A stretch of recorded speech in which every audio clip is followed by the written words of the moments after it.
Salut à tous et bienvenue dans Malte à propos, épisode 8, ouais c'est ça. Aujourd'hui je vais vous parler d'une des plus importantes distilleries d'Écosse, la distillerie Glenmorangie, et plus particulièrement du Glenmorangie The Tribute. La distillerie Glenmorangie, elle est assez connue en Écosse, voire très connue, parce que c'est une des distilleries qui, la première, a effectué des finishes dans différents fûts, différents des fûts de Bourbon et des fûts de sherry qui sont traditionnellement utilisés depuis des dizaines d'années dans l'industrie du whisky. Pourtant, avec le Glenmorangie The Tribute, la distillerie a pris un peu le contre-pied de ce qu'elle fait habituellement. C'est un whisky de 16 ans d'âge qui a été vieilli exclusivement, donc pendant 16 ans, dans des ex-fûts de Bourbon. Aujourd'hui, c'est le seul embouteillage de Glenmorangie qui est tourbé. Alors Tribute, en anglais, ça veut dire hommage, voilà. Les premiers embouteillages de Glenmorangie, ils étaient légèrement tourbés. Et du coup, ce whisky, il rend hommage à ses premiers embouteillages parce que lui aussi, il est légèrement tourbé. Alors c'est un whisky qui fait partie d'une gamme un peu spécifique, la gamme Travel Exclusive. Alors Travel Exclusive, qu'est-ce que c'est? En fait, c'est les whiskies qui sont réservés normalement au duty free dans les aéroports. Là, regardez, c'est marqué là, je crois, Travelers Exclusive. Là, c'est une bouteille d'1 litre. Voilà pourquoi la boîte est aussi grande. Hein. La bouteille, elle est tout autant. Hop. Donc, c'est une bouteille qui est très haute, assez élancée. Cette forme, en fait, elle rappelle celle des alambics de la distillerie Glenmorangie. Glenmorangie, elle est notamment connue en Écosse parce qu'elle a les plus hauts alambics de toutes les distilleries d'Écosse. Ils font plus de 5 mètres de haut. Et ça a forcément un impact sur le profil du whisky, donc qui est assez doux, délicat et floral. Alors quelques détails pratiques sur le liquide quand même. Alors on est sur un whisky qui est embouteillé à 43 degrés d'alcool, donc vous l'aurez deviné, qui est filtré, mais qui, comme vous pouvez le voir, a conservé une couleur d'origine.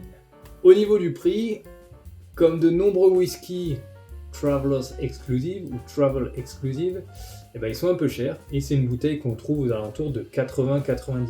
Étant donné l'âge de whisky et étant donné le format d'1 litre, ça paraît plutôt raisonnable.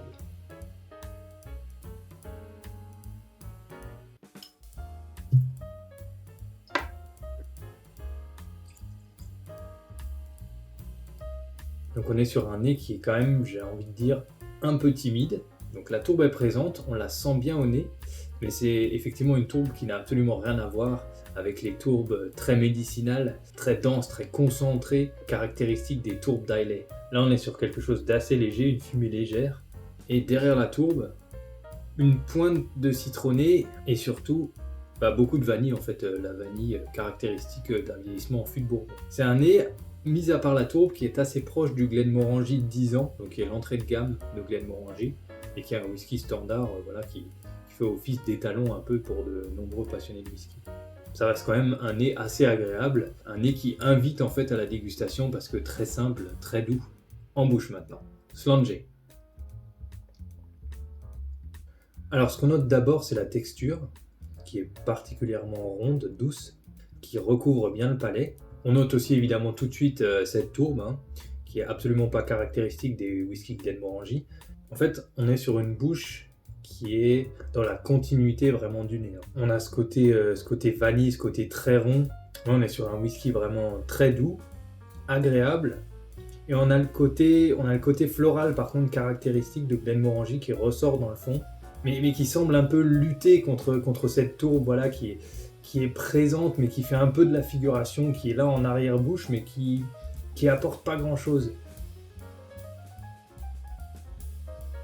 Alors, en conclusion, qu'est-ce qu'on peut dire de ce whisky? J'ai envie de dire qu'on dirait presque un whisky de tous les jours en fait. C'est un whisky qui est très très accessible et une bouche qui n'est pas complexe. Or, pour un whisky de 16 ans d'âge et pour un whisky qui coûte quand même aux alentours de 80-90€, c'est pas forcément ce qu'on attend.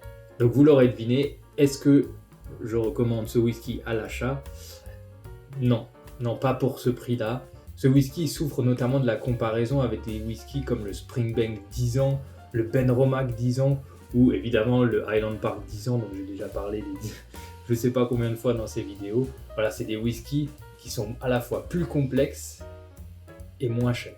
Ce Glenmorangie, il souffre aussi de la comparaison avec d'autres embouteillages de la distillerie, le 18 ans meilleur et plus complexe, mais aussi le Glenmorangie Alta qui m'avait laissé un très bon souvenir. L'embouteillage en édition limitée qui a été fait avec de la levure sauvage qui est très intéressant. Voilà, c'est tout pour aujourd'hui. J'espère que vous aurez apprécié ce troisième Un whisky en 5 minutes. J'espère que vous aurez appris 2-3 petites choses dans cette vidéo. N'oubliez pas de vous abonner à la chaîne. Je sais que c'est pas forcément un réflexe, mais c'est important. Et puis je vous dis à bientôt pour une nouvelle vidéo de Malte à propos. Je vais changer de format la prochaine fois. Je vais comparer plusieurs whiskies de 18 ans d'âge. Allez, à bientôt. Et surtout, portez-vous bien. Ciao.